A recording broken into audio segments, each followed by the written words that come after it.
Olá pessoal, hoje nós estamos aqui para falar sobre um transtorno muito comum que é o transtorno de déficit de atenção e hiperatividade, que é o TDAH.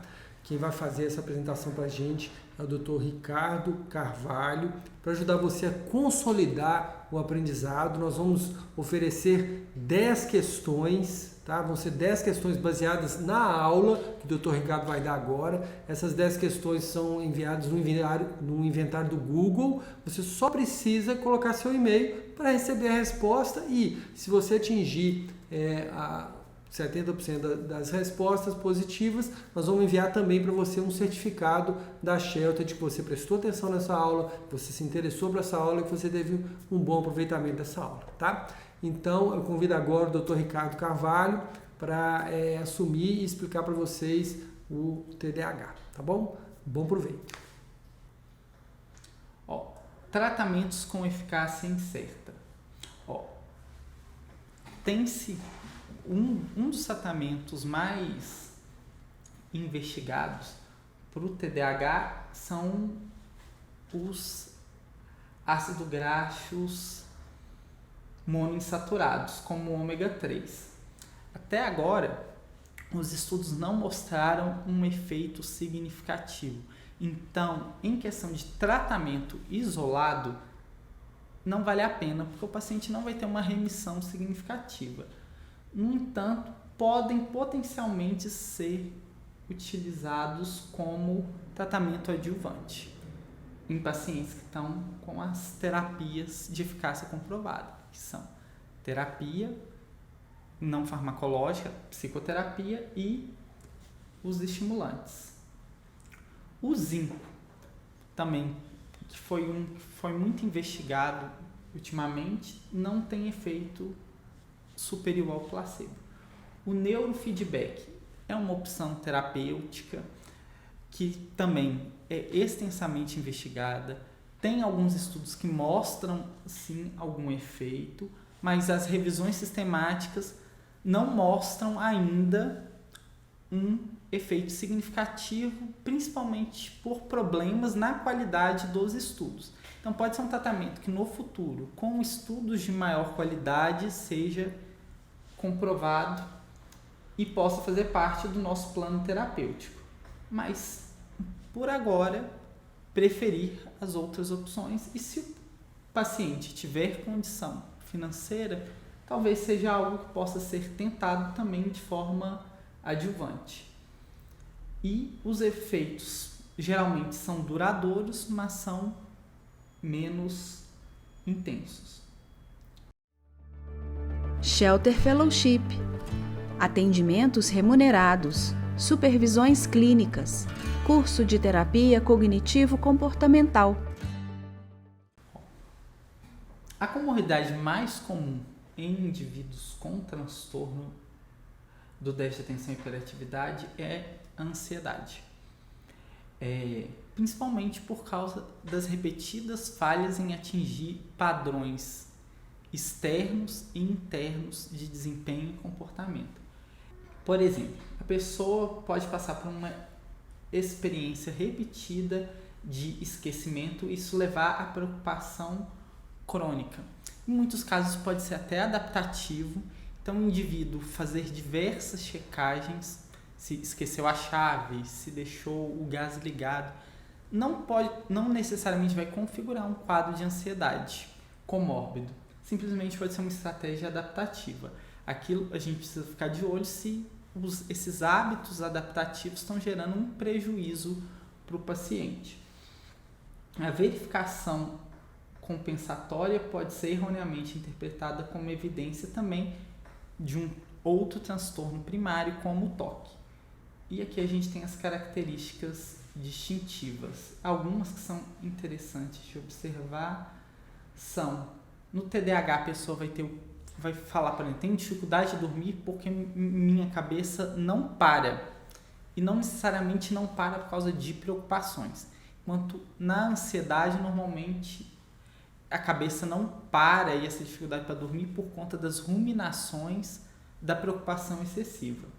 Quem tem TDAH normalmente não vai ter esse quadro de agitação associado com sintomas físicos, como palpitação, calafrio, dificuldade para respirar.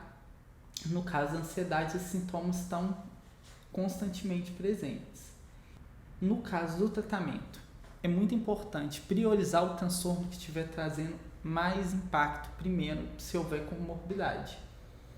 Então, se a ansiedade for o principal problema, trate a ansiedade, cheque sempre a interação medicamentosa daquela medicação com os estimulantes que você poderá passar no futuro do tratamento.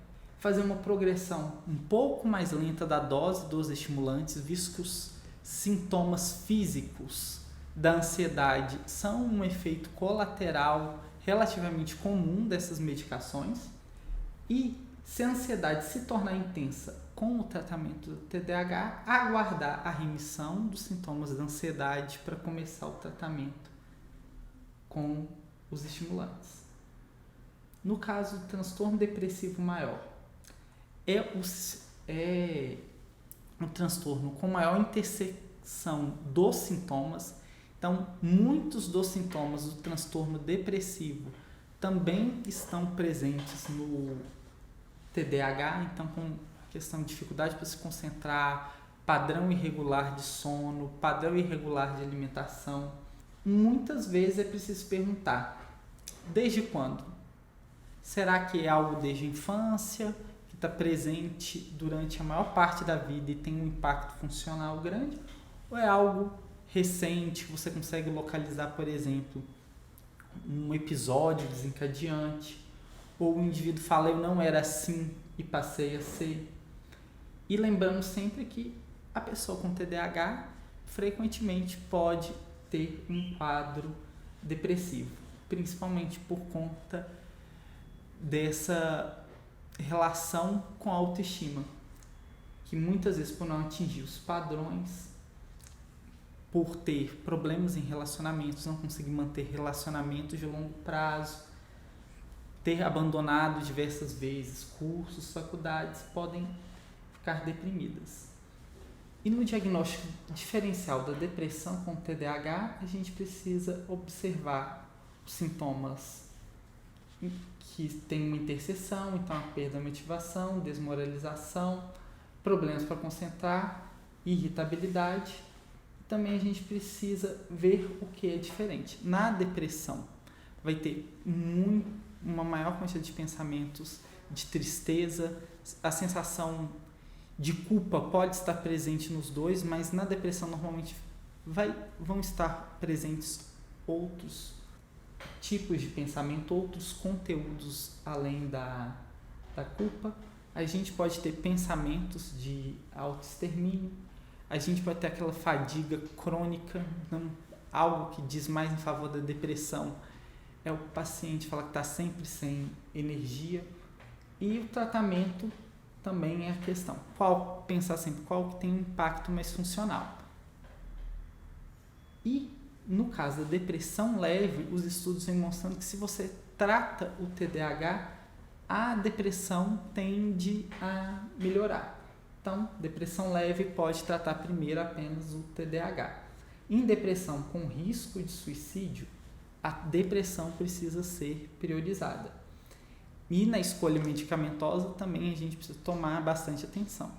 Por exemplo, a bupropiona, ela tem interação medicamentosa com as anfetaminas. Então, não vai ser possível utilizar as duas medicações juntas em pacientes, por exemplo, com histórico ou risco de convulsões. E no caso da bupropiona mais metilfenidato, não há interação. Então, a sua escolha da primeira medicação vai influenciar a da segunda. O tratamento simultâneo é comum e não deve ser evitado. Os efeitos antidepressivos dos antidepressivos nos sintomas do TDAH é mínimo. Então, é aquele paciente que você vai dar o antidepressivo, ele vai falar que teve uma melhora naqueles sintomas relacionados a pensamento, ao conteúdo cognitivo, só que não vai ter uma melhora na concentração e na motivação. E aí é o momento de iniciar o tratamento conjunto. No transtorno bipolar, o TDAH vai ter sintomas em comum tanto com a fase maníaca quanto com a fase depressiva. Então, o que a gente vai ter de comum? Insônia inicial, problemas para dormir, sensação de inquietude crônica, impulsividade sexual.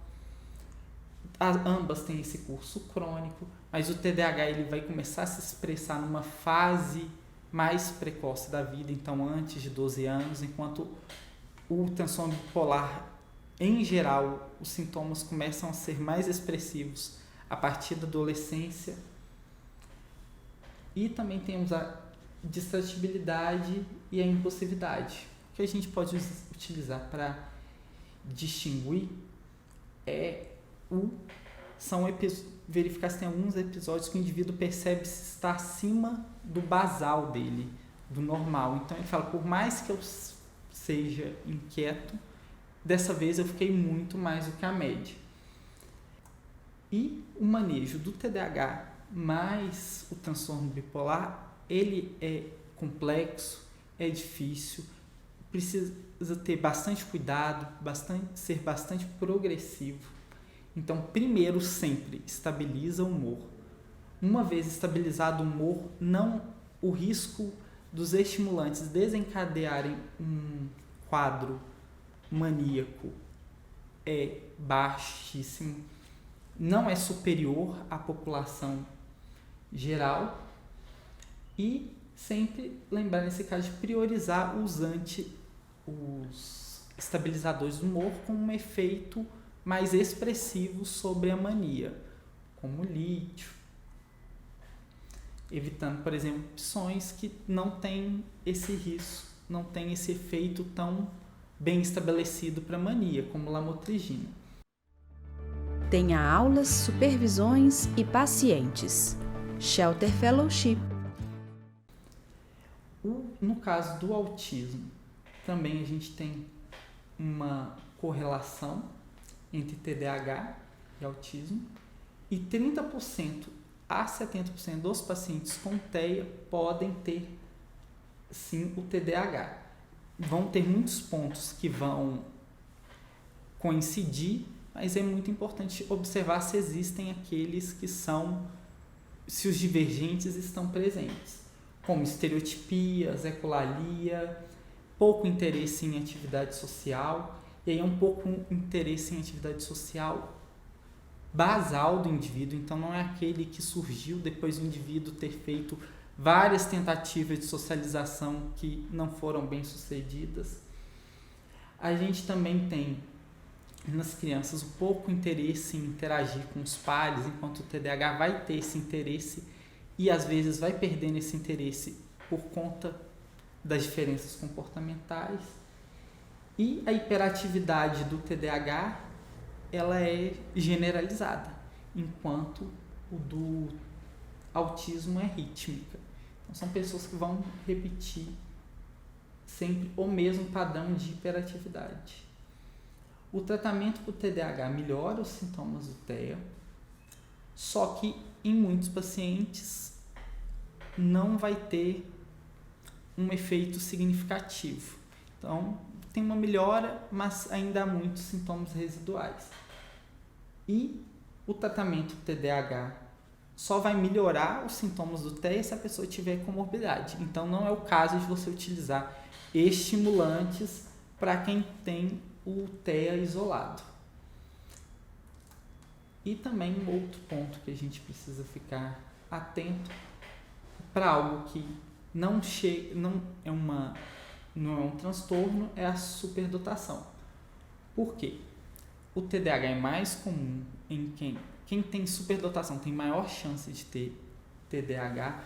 Alguns sintomas da superdotação podem ser confundidos com o TDAH. Então, por exemplo, o hiperfoco.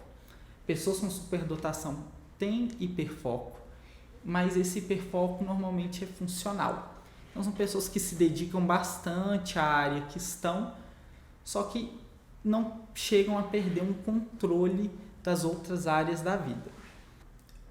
A pessoa com superdotação e TDAH, normalmente vai ter sucesso com padrões objetivos, então conseguem concluir a faculdade, conseguem um bom emprego, só que tem aquela sensação de subdesempenho crônico. Então, sempre eu sei que eu poderia ter atingido o meu potencial e não tenho atingido. Isso levar a depressão, ansiedade, uso de drogas. Então, ficar sempre observado naquele paciente que tem um nível de eloquência na fala maior, um vocabulário rico, expressa uma inteligência matemática muito superior à média, investigar se há a superdotação comórdia, encaminhar para uma avaliação neuropsicológica, porque isso vai ter um impacto significativo no tratamento. São pacientes que têm uma maior facilidade de não aderir ao tratamento, questionar mais a sua conduta, então eles precisam estar mais certos da sua conduta para aderirem. E aí, nesse caso, a gente pode fazer um encaminhamento para profissionais que têm esse conhecimento do que a gente chama de dupla excepcionalidade.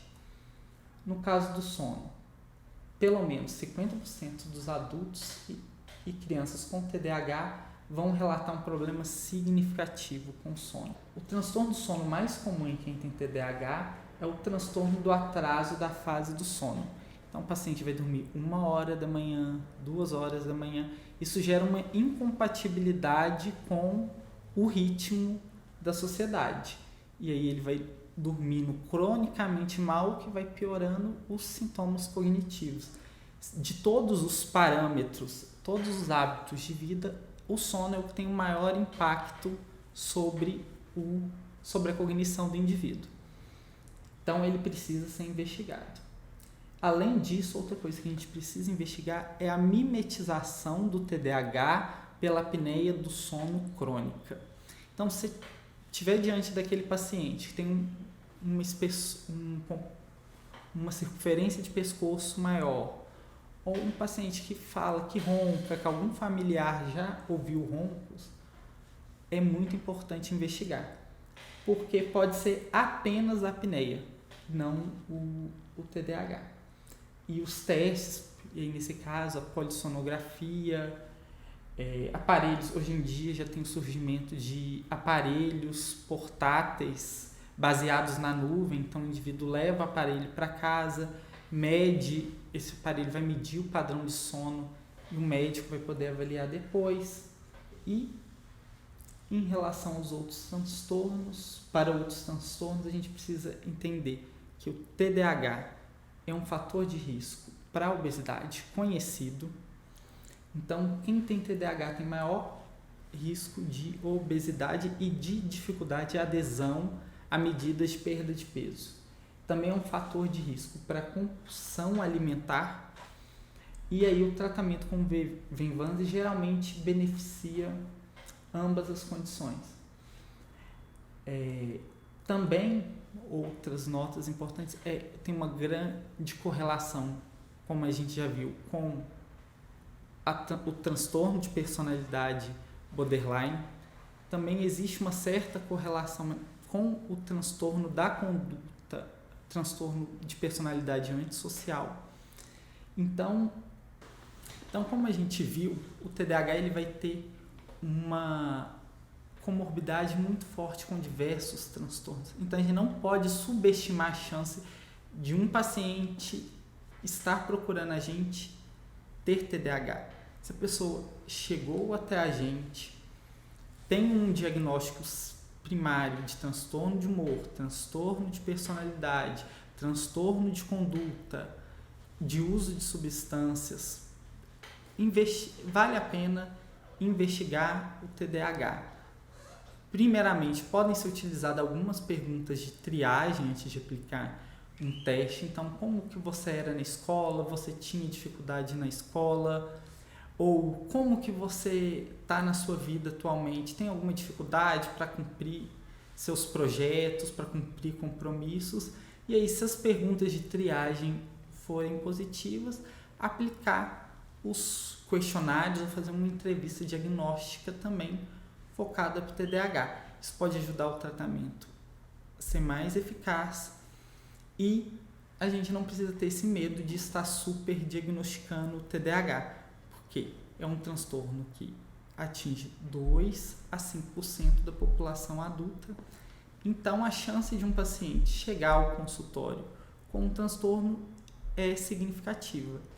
Então, pessoal, muito obrigado pela atenção. Hoje a gente falou sobre um tema muito importante que vai ter bastante relevância na sua prática clínica. Certamente você vai atender um paciente com TDAH nos próximos dias, nas próximas semanas, e está sempre atualizando com fontes confiáveis como as diretrizes canadenses, os vídeos que a gente produz aqui na Shelter e outros profissionais baseados em evidência. Tchauzinho.